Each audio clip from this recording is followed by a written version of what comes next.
In this tutorial, I'm going to show you how to use FitBucks's AI and our technology to figure out how can you adjust your investment allocations to better match your ability to take risk.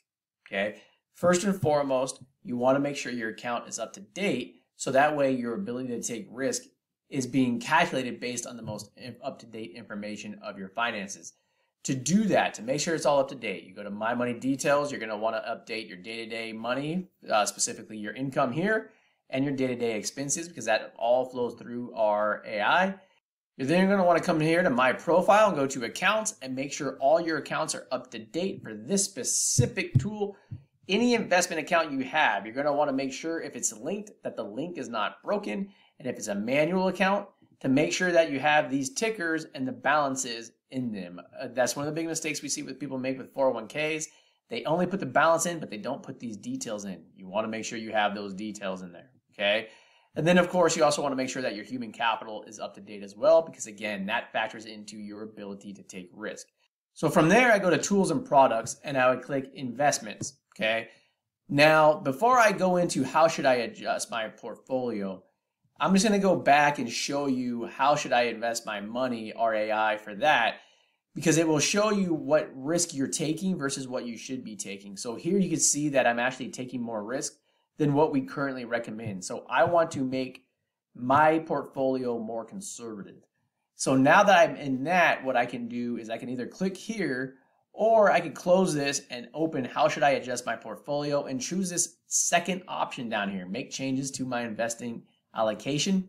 You can see here, this is my current allocation, and then I can say this is my updated one. So I want to make this more conservative. So I'm going to go extreme. I'm going to say, let's just say this is 0, and let's just say, let me back solve into what this number is, 80.26.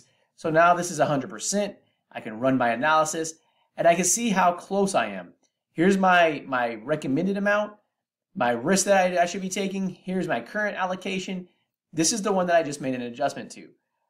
I overcorrected. I'm not taking enough risk now.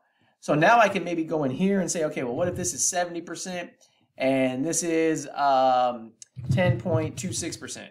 And I can run my analysis again, and there I'm getting closer. So you're trying to match this number here to this. You're not going to be able to match it exactly, but you should be able to get it as close as possible. Let me do it one more time. 65%, and let's do 15.26%, run analysis. And I'm pretty dang close right there. So now I redid this.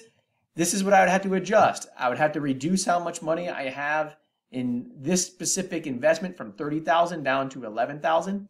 And I would want to increase this specific investment from $28,000 to $47,000. This is just one way to mix and match. Everybody's going to be different on there. If you do have questions on this, on how you could potentially mix and match these things, schedule a call with your FitBucks coach. They can show you, like, if you move this here, move that there, that could potentially get you back in line with this recommended risk based on your profile. That is a tutorial on how to use that technology. We'll see you in the next one.